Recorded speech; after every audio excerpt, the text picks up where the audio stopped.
Very good evening. Thank you for joining Sai Satcharita Parayan. Jai Krishna Guru. I hope you had a wonderful day today. Om Shri Gurubhyo Namaha, Om Shri Ganeshaya Namaha, Om Shri Saraswataya Namaha, Om Shri Guru Dattatreya Namaha, Om Shri Mahalakshmi Namaha, Guru Brahma, Guru Vishnu, Guru Devo Maheshwaraha, Guru Sakshat Parabrahma, Tasmai Shri Guruve Namaha. Shri Sai Satcharita, the life and teachings of Shirdi, Sai Baba. We'll continue from where we stopped yesterday, chapter 32, the greatness of the Guru. My obeisance to Shri Ganesh, to Shri Saraswati and Shri Guru Maharaj, to the family deity, to Shri Sita Ramachandra. My most humble obeisance. I bow in reverence to the most venerable Guru, Shri Sai Nath.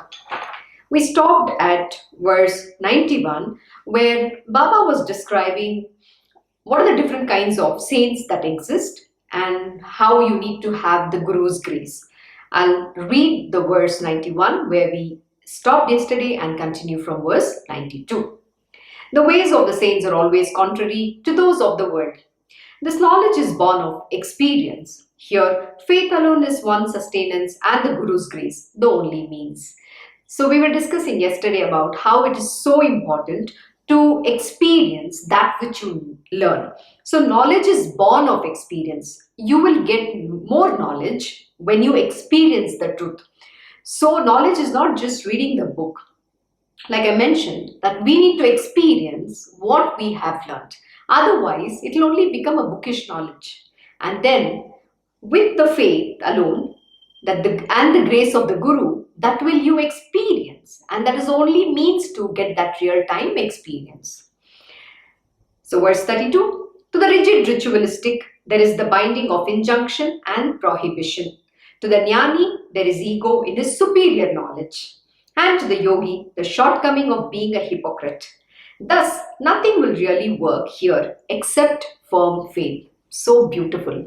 Here, Baba is very nicely explaining that to the rigid, ritualistic, somebody who's very rigid, who's very focused in his own ways, it is all about ritualistic.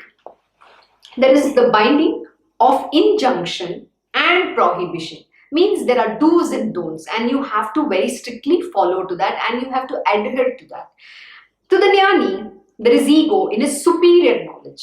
The jnani, it says, I am that, I am the God myself. So his knowledge is superior. So he always has the ego of that, I am superior in my knowledge, which is also very dangerous. My Krishna Guruji has taught that in Bhagavad Gita, Lord Shri Krishna has mentioned, if you need to attain me, you need to give away that knowledge, the mind, body, senses, ego, arrogance, and the knowledge as well, which you have used to cut asunder the ignorance. And then you have to chuck everything, even this knowledge you have to chuck. And then only can you go to Lord Shri Krishna. And when you come with that humility and humbleness is when he will grant you with his grace the love and devotion to the divine. Attaining the real love and devotion is not so simple because you cannot even have that arrogance saying that I am superior in my knowledge. Knowledge itself is very dangerous. The ego of knowledge is extremely dangerous because that can only lead you to downfall. Why? Because it is still an ego that I am superior, I have the knowledge, I am that God Almighty myself. So that is a very dangerous ego to have. And to the yogi, the shortcoming of being a hypocrite. Yesterday, Baba very beautifully explained that somebody who babbles, of being honest and sincere, and yet he himself doesn't follow any of that. He's only nurtured by hypocrisy. He's only showing a facade, an imagery to the material worldly people. And in the material world, to all the people out there. And he has a following where he just says, oh, how great he is. So he's an hypocrite.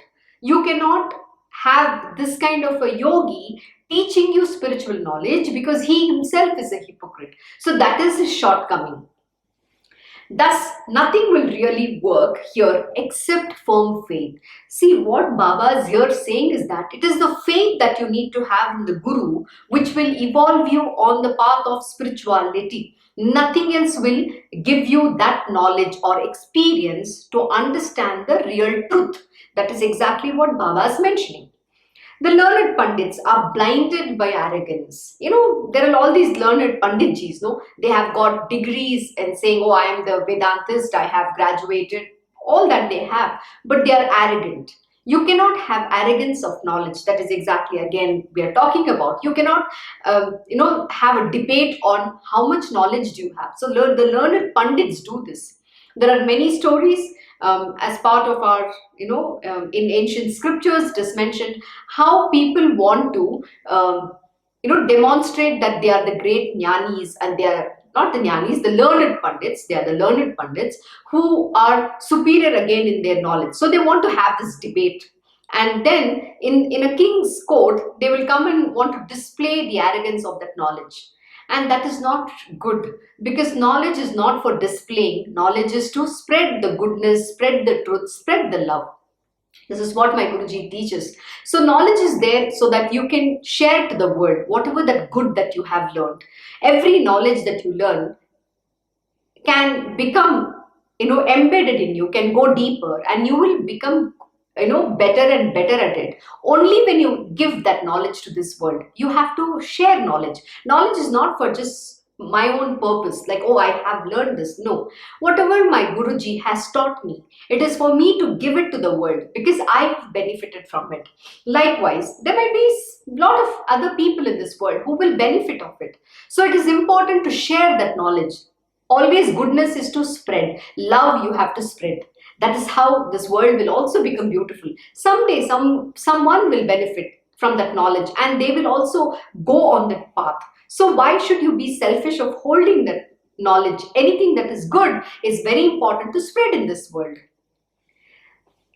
They are the very image of pride. These panditjis are the very image. The learned pandits are the very image of pride. And pride can bring you to ruins.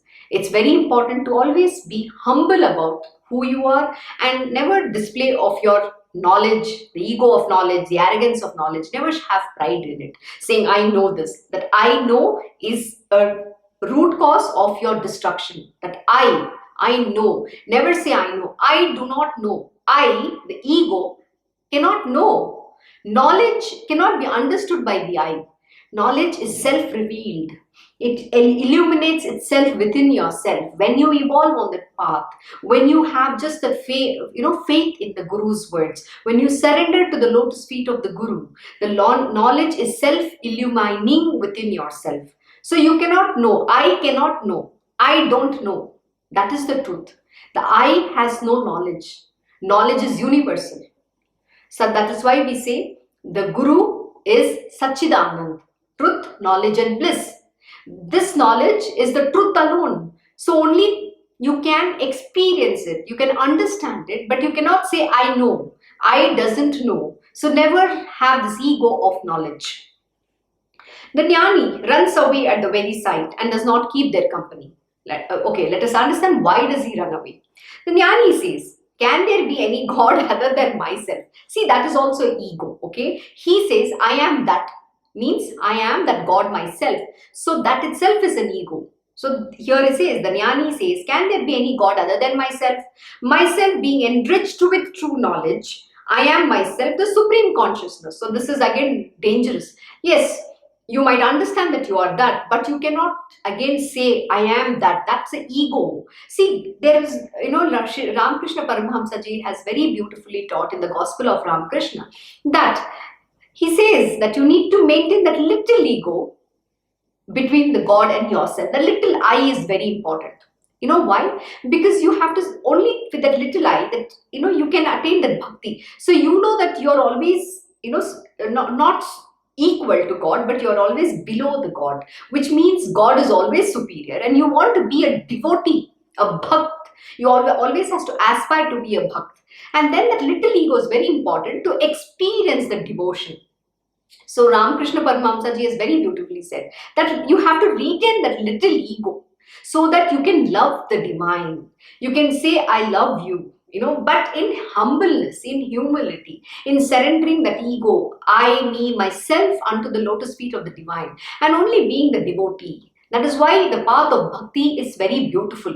But first you have to give up your ego, mind, arrogance, pride, everything that has been mentioned here. Never have any of these, um, qualities. It is not important. But when you become a bhakt, when you become the true devotee of the Lord, then you will experience that devotion. You will experience what humility means. You will experience what humbleness means, and what it is to have faith unto the lotus feet of the divine. That is what you will experience.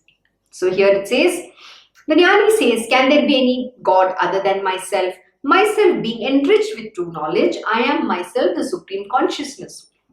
By virtue of his own loving devotion, a devotee will never boast of his knowledge. Absolutely. See, Lord Shri Krishna says, when you have attained me, the devotion, in one of his teachings, he's mentioned, the gopis had attained me. But when you attain the devotion, the love and devotion, whatever is on the path, like knowledge, the realization, he will on his own grant it to you. You don't even have to seek. So never even ask. Because the highest thing to attain is love and devotion to the divine. And whatever is on the path that you will have to sail, cross over, that he will automatically bless. He says, those who have attained love and devotion to me, I bestow upon them the knowledge, the liberation, whatever that is there to be attained. You don't even have to seek that. You don't even have to ask for it. But attain the highest, which is love and devotion. That should be your aspiration. Attaining prema unto the lotus feet of Lord Shri Krishna should be your ultimate goal. There is nothing else that is so beautiful than experiencing, that love. You can experience love in any form. There are 8 folds, right? You can ashtabhav.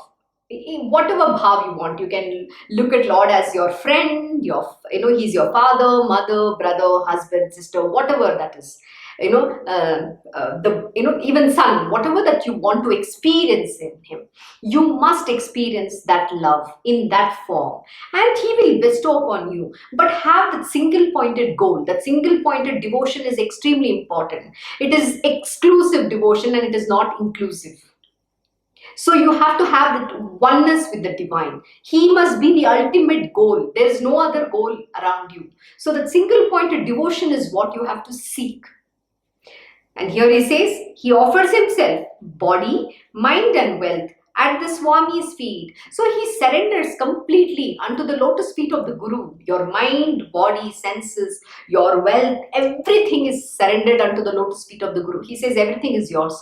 I am but mere your bhakt, your servant, your devotee. That is what you have to experience at that Swami's feet. He surrenders his all to the Swami. Like I mentioned this. I surrender my everything of everything unto the lotus feet of the Guru. But you also need to understand, this surrender is not with, the surrender has to be at one shot, 100%. It is not 99.99%. So please understand, as you evolve, the surrender also becomes, it grows. It's not that you surrender on day one, but that is what is expected. That is how you have to surrender. But what happens is, because of our own tendency, this mind, ego, everything, we are not able to surrender 100% unto the lotus feet of the Guru. So that is why in a very beautiful chapter, which I always keep saying, I've read this as part of Nityanand Maharaj's teachings, in that he mentions purification of heart and purification of mind. Once it is complete, only then the surrender can happen unto the lotus feet of the Guru. So the surrender is not so easy. It doesn't happen on day one. That is what he's teaching there. So this purification of your heart and mind is what is the process that you will evolve as you go on the path of spiritual journey. It is not one day story. Likewise, Sri Ramakrishna Paramahamsa Ji also has mentioned in one of his stories where Totapuri used to go and wash this brass vessel every single day. And Ramakrishna Paramahamsa Ji has asked, why are you, washing it every single day? He says, look, if you don't wash it, it forms a muck. There's some layer and it doesn't shine brighter. So every single day you have to clean it. Likewise is the spiritual process. The Guru, the true Guru, puts you through that process. My Guruji says, I put that acid and I wash it. It's very painful, but that is what is required, because you have to become pure. You have to purify yourself. And if it doesn't happen continuously, right, then the muck will keep forming. Then the muck is, the layers of ignorance will again cover you up. So the cleaning is a must. So as you evolve this process, then the surrender happens unto the lotus feet of the Guru, and that is very beautiful. When you surrender everything, you have achieved freedom. The freedom that, oh God, I am free from everything. My God will take care. My Guru will take care. Why am I bothered? This morning I had gone out. There were strange things happening, so I had to take my this body's dad to the doctor.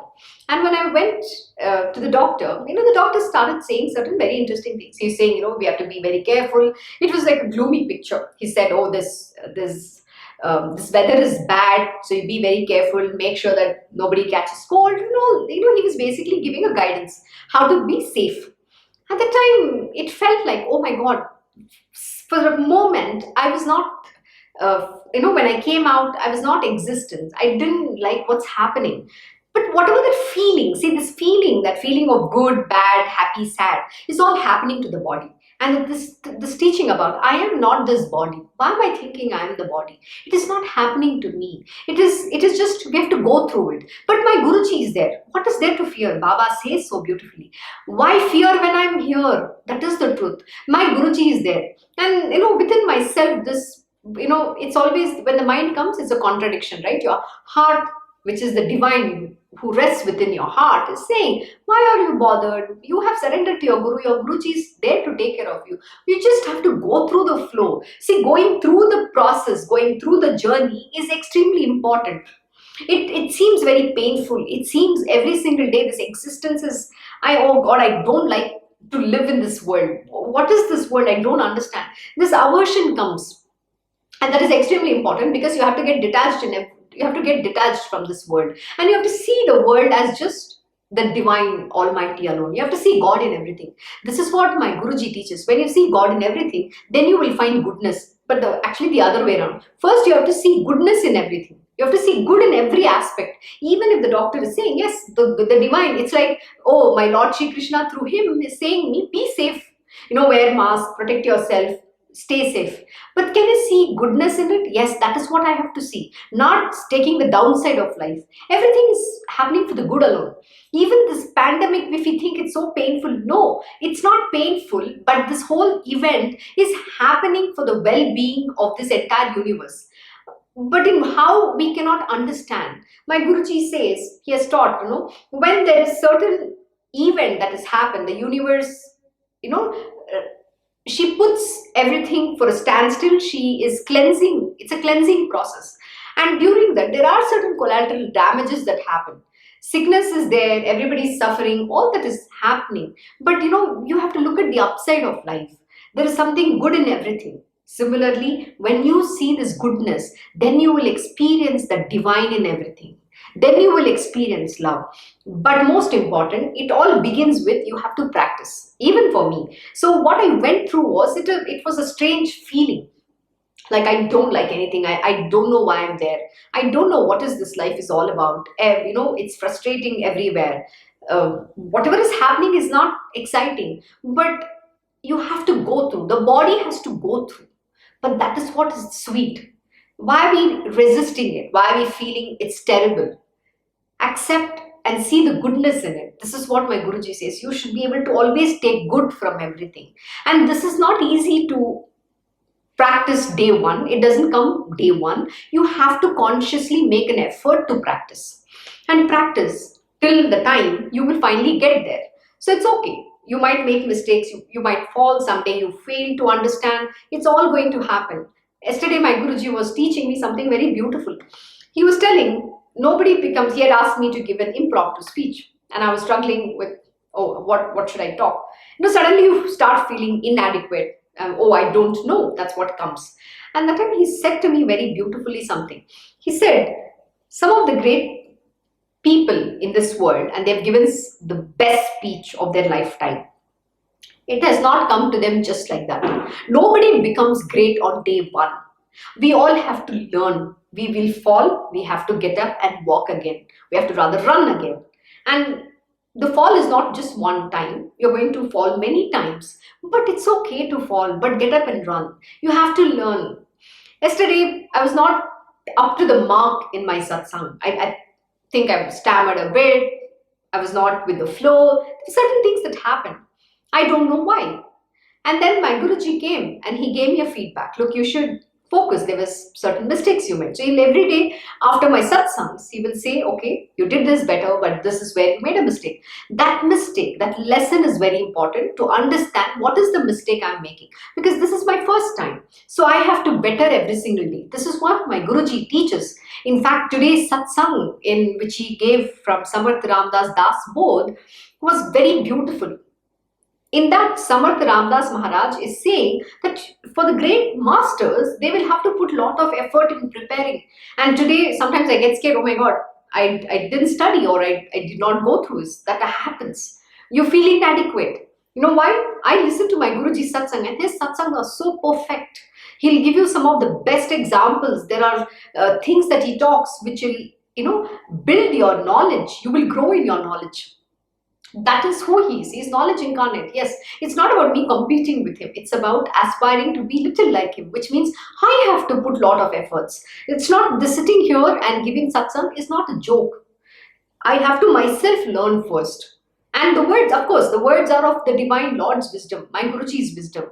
But I need to make an effort to go and study. The studying part is extremely important, and that is what he said. You have to give the perfect example, you have to say the perfect words, it has to make sense, and satsang should be in such a way that it should appeal to people.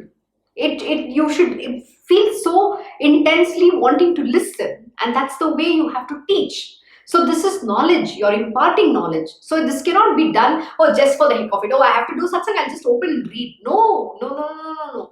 Everything requires effort. It's not just satsang, even whatever the work that you do. Take an example of cooking. You have to understand how to cook first. My Guruji will always tell me this. You are a bad student in that case because you've never learned how to really cook. Yeah, you cook. You make a hodgepodge of everything. You'll take everything, right? You'll mix all the masalas and then you'll just make one concocted version and say, okay, this is a dish. It's not like that. He says first you need to understand flavors, which means why should you add a particular spice in sequence. So that's very important. So example, when we are tempering, why do we have to put mustard first, or you have to put cumin seeds first, or then garlic or onion, and how should you roast the onion, to what color it has to be, why should it be fried brown, or why should you not fry it brown, and then why should you just let it be in a pinkish color. So that gives the different kinds of taste and flavors. So my Guruji says first you need to learn to that level meticulously, understanding everything in detail. And that day it hit me really hard. We are all learning in a very superficial manner. Today nobody wants to go in depth in that subject and learn with that sincerity, because we don't want to. We are all lazy because tamas has already been ingrained in our being.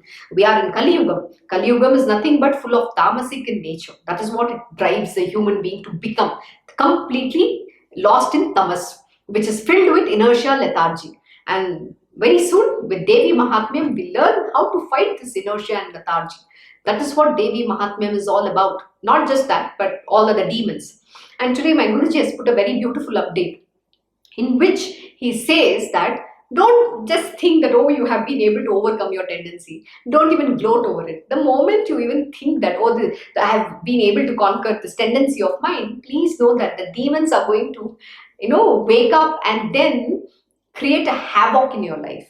They're going to come with full wrath and force that you will not know what hit you. The thing that you thought, okay, I have overcome this nature of mine, or I've overcome this, tendency of mine. The moment you even think and feel relaxed, you will not even realize what hit you, because the demons do not die. They just, they have been they're just sleeping for some time, and then when they awake, oh my God. So that is what he says, which means you have to be vigilant all the time. So don't ever relax thinking that you have overcome something. Please know that the demons have the power to come back again. They don't die. You can't kill them. You say you will kill them, but they have the power to come back again. So that is what it is. So these demons don't die within you. They're always there in a benign form. They will be benign, but suddenly they can rise high and come with all the might and force, and then cause you harm. So be very careful. That is what he said. Be vigilant, and then always put that effort to do the same thing. That is why in spirituality, my Guruji teaches how important it is to have a disciplined life, so that these nature and these demons don't come. They don't raise their ugly head. If you do not do that, then they will let you will let them take over, which means you will become indisciplined, you will become lethargy, you will become full tamasic in nature, where you'll say, oh, I'm too tired. You will start giving reasons for why you can't do something. So don't let that happen. So that is why he says surrender, and the only way to conquer them is with love and devotion, and surrender with humility and humbleness to the divine, and have faith in the divine. But you need to do your duties very, very honest, with absolute sincerity, with honesty, with full hard work, not hardly work. My Guruji loves saying this, no? People say they work really hard, and I'll say, oh, really? Hardly work. That's very cute. Actually, it is true. So today we all want to just relax. We don't want to put that effort. So you have to put that effort, strive hard. Same goes for spiritual, same goes for anything, whether you take cooking or whatever that you want to do, right? Give your 100% to it. And that is when I understood how profound is the creation of the creation of the Lord Almighty's, this entire universe. Every subject you can go in depth, and it is like Athanga Sagar. It becomes a limitless ocean. To what depth you want to swim is what you have to decide. You want to be a superfluous person, which means you're just, surfing that knowledge. You're not going in depth. You're only at the surface level. No, don't do that.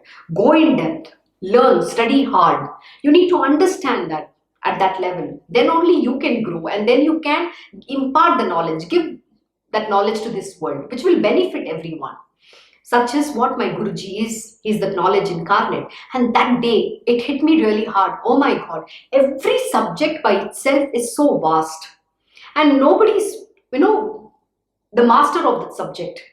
Everybody can only learn this much. Like how Adi Shankaracharya imparted this knowledge to his students, saying that one of his students goes to him and says, you're so great, how much knowledge you have. He's just praising Adi Shankaracharya. This is in Sringeri Mat, Sharda Mat. And that moment, he was standing there. And there's a beautiful pond. This my Guruji had imparted this knowledge right there. He was explaining to me and other students who were with him at that time. And he says, Adi Shankaracharya said to the student, go and fill the water, from in your hand and come over. So by the time he could take the water like this and come, all the water would spill away. And then he will do like this, just a few drops fell in Adi Shankaracharya's palm. So he did this exercise few times. And after that, Adi Shankaracharya said to him, this is all the knowledge that I have, few drops. This body cannot hold that knowledge. So we all have that few drops itself for Adi Shankaracharya, who is the avatar of Lord Shivji. So if he is saying that, imagine you and me, a mere mortal beings.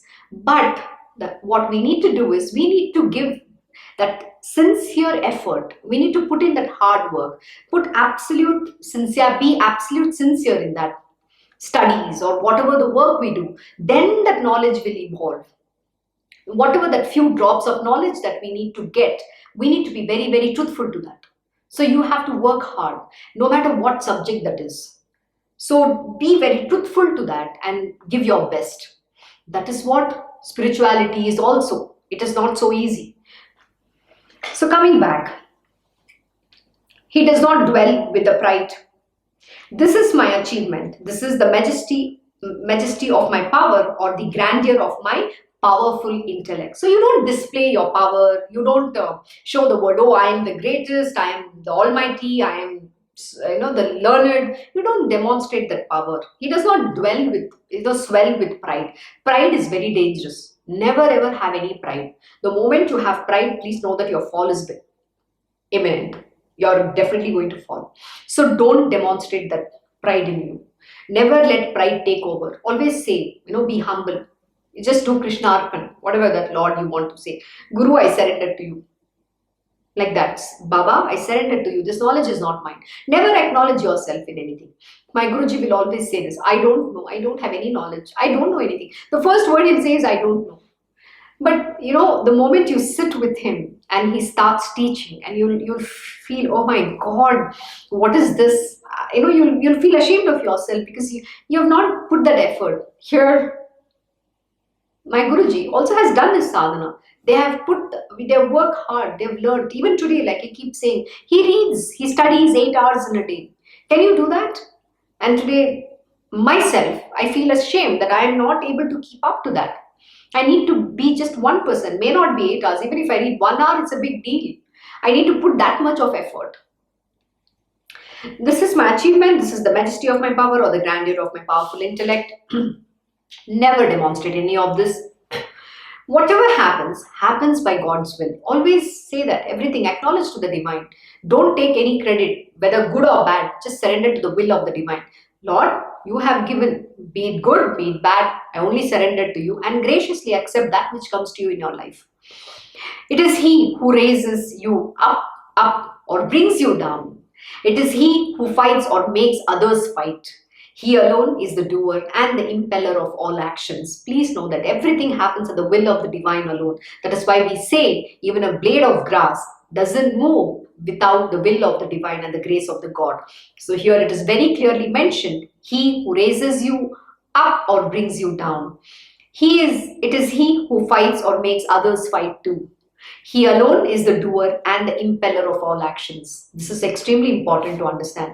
It is the divine who puts all these things around you so that you have to progress. My Guruji will say, see whether somebody is doing something or not, or whether somebody says something or not, you should not get swayed. You have to be your good self. So for me to imbibe that knowledge, there are certain experiences that happen. And at that time, I cannot say that the person is doing.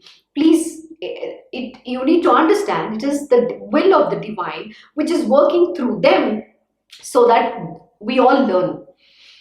In every lesson, the gurus, the way the great masters and Lord Almighty work is that it is going to benefit everyone, each one of us. So we have to progress and grow in our own world, within our own space. But those events teach you, they give you that experience, so that you can practically apply that knowledge. And most important, the Lord is never the doer. Yes, we have to always attribute to Him. Please understand, He is only the substratum of this entire universe. Yes, everything is happening at His will alone, but He is not the doer. It is the Maya who makes things happen. He is only, witnessing. He is not even the witness. He is always lost in His own self. That is the beauty of it. So, reposing all the powers of action in the Swami's hands, the devotee is humility himself. Devotees are always in the power of God. They have no independent existence of their own. How beautiful it is. What your Baba is teaching here is reposing all the powers of action. Whatever that you do, you just have to surrender it to the Guru's feet. In the Swami's hands, the devotee is humility itself. So then you will just be humble. You're only a mere servant to the master. You're doing exactly what your master ordains you to do. So always obey the command of your Gurudev to the highest authority and just do it. Obey it, execute it exactly the way he's instructed. Don't use your mind there. And then you will experience humility. You are nothing but a servant. You're nothing but a tool in the hands of the Guru. Devotees are always in the power of God. They're always in the power of God. They're all, that grace is always there. So they have no independent existence of their own. See, their existence is because of the divine alone. So they are not independently existing without the power of the divine. The Lord is always with the devotees. But as for those 4 learned ones, what they had been searching for has not been disclosed so far. So now listen to its clarifications. They were all rigidly ritualistic scholars of Vedas and carried a secret conceit about their great learning. While rattling away their bookish knowledge, the subject of God came up. Their intention was to see that, with all their learning, how, in what way, by what means or plan, they could meet God as quickly as possible. Shri Sai too was one among these 4. When he was when he was renunciation and discriminating knowledge incarnate and Parabrahma himself? Why did he assume such lack of discrimination is the question that you will have. So let us understand why it is. The listeners may well raise this doubt, but all this was for the instruction and guidance of the people. How can it then bring any imperfection to Sai Samarth, the redeemer of the devotees? Himself an avatar, he yet gave due respect to the Vanajari and with determination partook of the food, praising its greatness. Similarly, he pointed out how when one insults proffered food by rejecting it, one suffers a loss, and went on to show through the story of the learned Pandits that no one can become a jnani without a guru. This is so beautiful. What it means very simply is this. Here Baba is saying that why, even though he's Lord Almighty, he has the discriminating knowledge, he's the Parabrahma himself, he's a renunciate already, then why should he go through it? The reason he has to go through it is to give that knowledge to the world, to impart how you need to understand the divine master, how you cannot get any knowledge or show the arrogance of knowledge without the grace of the Guru. The Guru is the doorway to God. The Guru is the knowledge himself. Without the grace of the Guru, no knowledge will open up within yourself. That true knowledge, the one which will give you that freedom, that real, freedom from the cycle of birth and death, freedom from this material worldly existence, and giving you that highest weal, which is attaining prema unto the lotus feet of the Guru, the God as well, Guru and God, because Guru and God are none other than one alone. Guru Sakshat Parabrahma. So the God has manifested in the form of the Guru. Only when you first have the devotion to the Guru can you attain the devotion to the divine. So you become eligible. So you become deserving. So this is what is very important here. So here it is very beautifully explained why Baba has to go through that, though he is the Parabrahma himself. So every divine being manifest, I think we have done in earlier chapters, what are the different types of Gurus, Arniyat Guru and Niyat Guru, and why do they manifest? Why do they take a form? Their job is very simple. They want to give you the spiritual wheel. They come here to the upliftment of the devotees and those disciples and also the entire world, the creation, to give everybody an opportunity from being unrighteousness to righteous. That is, they put everybody on the path of righteous. That is their job. So anybody who wants to come to them, they will uplift themselves. They will be able to uplift themselves. That is what these great masters do. So it is very, very beautifully mentioned here. Similarly, he pointed out how when one insults proffered food by rejecting it, one suffers a loss, and went on to show through the story of the learned Pandits that no one can become a jnani without a Guru. The Guru is a very important, I wouldn't say object, a most important and an integral part of every spiritual aspirant. The Guru is a very, very important being in a spiritual person's life. He is everything to them, because without a Guru, you cannot attain your spiritual being. So it is impossible to gain knowledge about Dharma without instruction from the father, mother, and the Acharya. And that too depends upon one's study. It is futile without the proper rites and ceremonies. Their blessings are absolutely necessary. It is well-known assertion of the Shrutis. Always worship your mother, father and Acharya as if they are gods. To obey all these three, or to perform yajna, recite the Vedas, and to give in charity, these are the best means to overcome the birth-death cycle. These are all means of purifying the heart. Without them, one cannot get the treasure, that is, the real self. A life devoid of these is a wasted life. Again, I think we've covered this beautifully in the earlier chapter, the purpose of a human birth. In that, Baba had very beautifully explained why it is extremely important that you seek spiritual weal. The purpose of human birth is not to enjoy and get lost in the material world. The sole purpose of the human birth is to attain spiritual being, attain God. God realization is your goal. But through that, as this body, you have duties. So you have to follow the path of dharma and do whatever the duties and karmas that is ordained as per the will of the divine for this body. And also, you have already come with certain karmas. So it is important that you do your duties following the righteous path. That is what is the significance of this human birth. But you cannot waste it away. So that is what is mentioned here. The profound nature of the self, which the body, sense organs, mind, and even the intellect cannot comprehend, is revealed to us only by the grace of the Guru.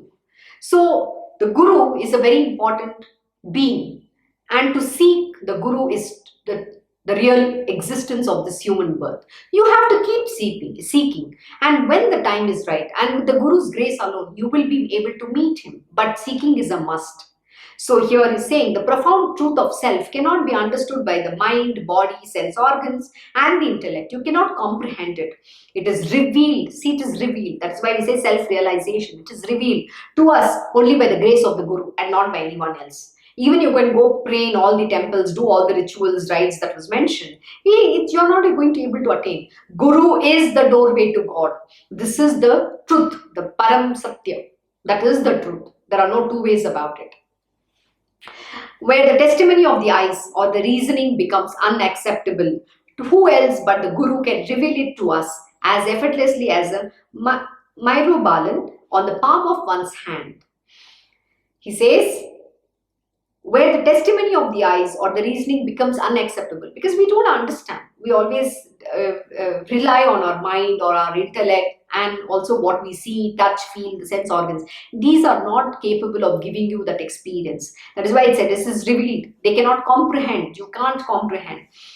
Who else but the Guru can reveal to us? Of course, only the Guru can give you that revelation. He can give you that knowledge. He can give you that experience. Nobody else can.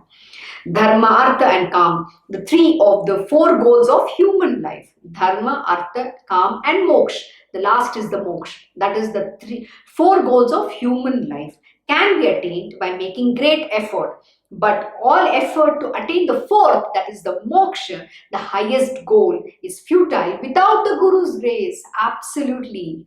Moksha Moolam Gurur Krupam. Without the grace of the Guru, you can't attain the fourth. The Moksha cannot come to you. So it is important that you understand the greatness of this Guru. We always take the Gurus for granted. We always go to them for our petty desires, material worldly wants. Please give me a good job. Please give me marriage. Give me children. Give me this. Give me that. Oh my God. Endlessly. You know what my Guruji will say? Every day he'll say, you are also the greatest beggar. What you also keep asking. Why can't you just go do? Just do. Don't ask. Don't come to me with your begging bowl. Do what is required. I have already instructed you. Go do. This is what my Guruji will also teach me. He doesn't encourage. He just says, go do. First, you have to put effort. My Guruji is very, very good. He's so powerful. He's amazing. He'll drive you up the wall. Not because, he wants to see you suffer. No, because he wants you to become perfect like him. His goal is when he can see the student performing to that level. That is what he wants, that perfection. So he's going to drive you up the wall. It's very important. Otherwise, you're never going to, become somebody good or great. Great is though it's a long-term goal. At least to becoming good is most important. Otherwise you'll become very ordinary human being, like every other human being on this planet Earth. You don't want to be that. So to becoming divine, you need to go through that. You have to put in arduous effort. So please put that effort. And that is why the Guru is very important and his grace is very important. The only way to get that grace, when you work hard.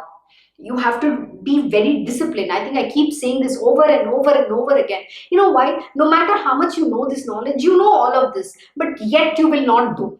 You will have that reluctance because your mind is always active. Your mind is so strong. It is never going to allow you to do that. My Guruji will keep saying this to me. You know what?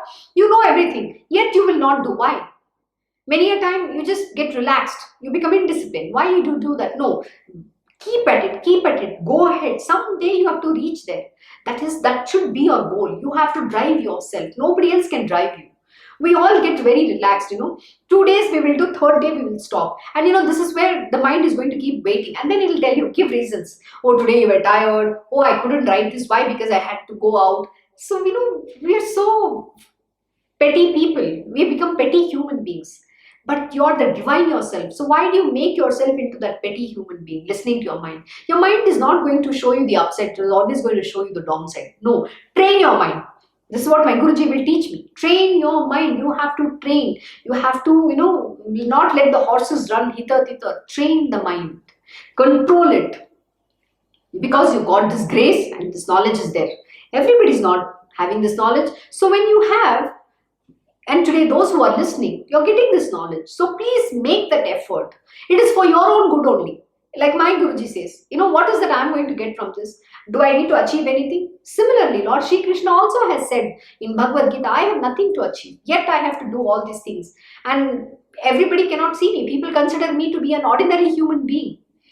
But I need to do it so that I can set an example, so that the world will follow. Similarly, my Guruji sets an example and we aspire to be like him.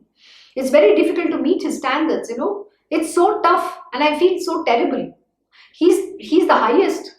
There is nothing, there's nobody greater than that. Yet he will not show a little bit of ego at all. He'll be so humble. People looking at him think, oh, he's such an ordinary person. What is this person? Oh my God, he knows everything. You can take any subject and he can go in depth in that and give you knowledge, things that you have never even heard before. That is his greatness. Why? Because he's well read. Like I said, even today he doesn't have to read, but he'll sit and read to show that you have to do that yourself for your own good. So coming back. In the court of the saint of Shirdi, astrologers came to salute Baba. They would predict the future of the physical existence for the great and the wealthy. Kings and nobles rolling in wealth, prosperity and plenty, and also the Bairagis, the Gosavis, subsisting on alms, the detached and the austere. They were all eager for Baba's darshan. Those engrossed in ceaselessly chanting the name, and those given to penance and vows, the sannyasins, the pilgrims, and those residing in holy places of pilgrimage, the singers and dancers, with their retinue, they came to Shirdi for darshan. The Mahars too came to salute in Shri Sai's court, saying, he alone is our protector, who will free us from the futile rounds of birth and death. He, with a Shivlinga round his neck, vibhuti smeared on his forehead, but his eye on the arms of undressed Cont is a jangam, and the spectacle he presents is worth watching. The wily jugglers came there, and so also the Gondalis to perform Gondhal, lovingly asking Baba for Jova, alms, in the name of the goddess Bhavani. So here what they are saying is everybody comes to Baba. Why? Because he is the great master. He is the almighty Lord. Such is the greatness of the Guru, the real masters. The blind, the lame, the Kanfates, Jogis, followers of Nanak, minstrels and devate or lamp bearers all came running, full of love and devotion for Samat Sai. This Guru is that ocean of compassionate. He's the ocean of supreme love and bliss. So when you come in his presence, anybody, he only gives them that love. He gives them his grace. He imparts them the same knowledge. He teaches the same thing to everyone. To be loving, to be kind, to be good in this world and putting you on your path. He fulfills everybody's desire. He's the Kalpataru. He's the wish-fulfilling Kamadhenu. He's everything that Parasmani himself. Just one touch and you will turn into gold. Dugdugis, drummers, sarods, the cripple, even the Kolhatins performed here. And there it was that his loving Vanjali came to at the opportune time. Blessed is Sai's form, poured in the mold of renunciation itself, desireless, alone, without any company, selfless and incomparable in his love for his devotees. Absolutely. His love for this entire creation is incomparable. He is that mother of this universe. He is the Lord Almighty, that Guru Ma. That is who he is. So when anybody comes, they all take refuge at the feet of the Guru. Everybody comes to take refuge alone. And the Gurus never deny anyone. You must know this. They don't deny. But it is the individual's effort. The individual should seek, and then you can easily come. But for those who are his devotees and the disciples, the Guru himself makes ways and means for them to come to him. He pulls them. He's that magnet, and he attracts everybody towards him. That is the power he holds. And that is his love. That is his compassion. That is his kindness. But now, in the context of what has gone before, let us pick up the thread of the main story and begin the narration. Please be attentive, O listeners. Baba himself never remained on an empty stomach, nor did he allow others to do so. One who is fasting can have no peace of mind.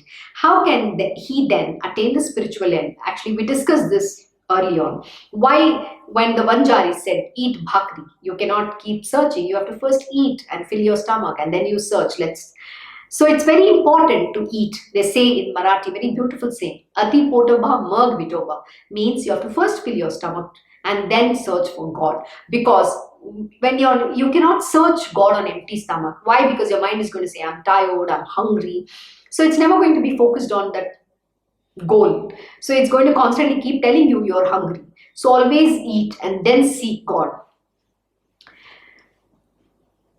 Baba himself never remained on an empty stomach, nor did he allow others to do so. One who is fasting can have no peace of mind. How can he then attain the spiritual end?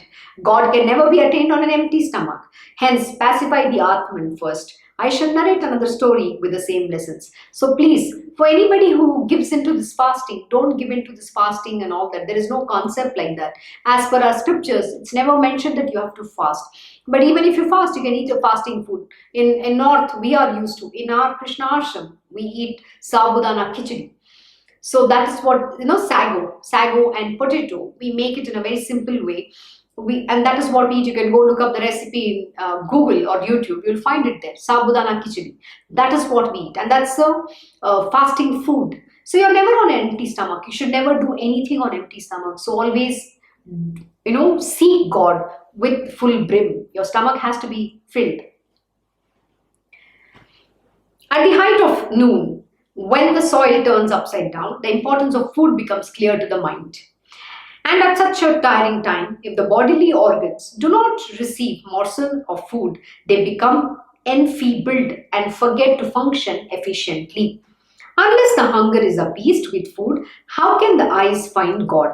How can the tongue sing his praises and the ears hear them? Absolutely true. In short, only when all the bodily organs have strength can God be worshipped properly. But when they become emaciated for want of food, they cannot progress towards the spiritual goal. But eating in excess is not beneficial either. Eating in moderation is what benefits truly. Fasting immoderately always brings on great suffering. Please understand this, okay? This is a very important lesson here. There is a very beautiful chapter in Bhagavad Gita where Lord Shri Krishna has very, very nicely explained how you should eat, what kind of food you should eat, and most important word that was also mentioned here is moderation. You should always eat everything, a whole meal, holistic meal in moderation is the word. You can eat everything. Here in Krishna Ashram, my Guruji, teaches us how to eat sattvic food and holistic meal, all kinds of foods which is going to give you and make you evolve on the sattva itself, because the food you eat will also determine the nature you will have. So never eat pungent, very spicy, oily, all that kind of food. Eat sattvic food, which will give you sattva, that essence of goodness, like varan bhat. In Marathi we say varan bhat. Varan bhat is the annapurna. You can put ghee, make the varan is made of dal, and then you have rice, you have a vegetable, you have rotis, and you must eat one sweet. And by the way, Lord Shri Krishna loves sweets. So, because that is what will make you sweet. Butter, ghee, clarified butter, all that you should eat. Cook in clarified butter. It's very important. Ghee are very essence. That is extremely important for your development in spirituality too. So your nature will be conducive. You will become calm. You will become happy. You will become loving. So the food that you eat determines your nature. And you can go listen to my Guruji Satsang. He's beautifully explained all of this in his Bhagavad Gita, sessions. So it's all uploaded in Krishna Knows. Go listen to it, and you will find his explanation why it is so important. Lord Shri Krishna has very, very, very nicely explained. He's laid it, in detail, how you should eat, what you should eat. People with, Rajasic in nature, how they eat. Tamasic people, people who are in these three gunas, they will eat the different kinds of food associated with that guna. So you need to practice eating sattvic food alone, because that will make you conducive, and it is good to give that sattva that is required to progress on the path of spirituality. So coming back, here we're actually going to begin a story. So we're almost at the end of the hour. So let me start and then we will continue once again tomorrow. Okay. A lady once came to Shirdi with great enthusiasm for Sai's darshan and was armed with a letter to Kelkar. The lady had made a firm resolve in her mind to sit at Maharaj's feet, observing a fast for 3 days. Ultimately, she had to keep her resolve to herself. According to Baba's usual practice, he who wants to tread on the spiritual path should first make sure of his bread. But the lady's resolve ran to the contrary. So you cannot have somebody coming and sitting there and fasting for 3 days. Baba will not approve of it, because his thing is, his rule is, you have to first eat, fill your stomach, and then come and sit and seek God, not otherwise. And this is a very important thing. Never go into fasting and all. And actually it's mentioned right in the earlier, if those who fasting immoderately always brings on great suffering on them. See, my Guruji has very nicely explained, the body has to have the energy, the strength, everything to do your sadhana, to strive on the spiritual path. Spirituality doesn't mean just you sit mentally and do your meditation or whatever that, the contemplation or things that you have been instructed. Spirituality also means you have to wear yourself out, which means you have to use the entire body to serve. And that is how the sadhana happens. It might be just going and doing your job, but you're physically working. So you need that energy. The energy is extremely important. So you cannot have this fasting and all and feel weak. No, you can't do that.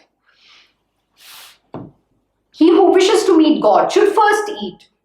For unless the mind is content, how can God be discovered? So the mind has to feel truth, and filled and satiated. So it should be quiet first. Never is it possible, even to the end of time, that God can be reached on a hungry stomach. As for Sai, he would never permit the straits of fast, etc. I know many people, not just this body's parents, but many relatives. I've seen many people in this world who believe in fasting.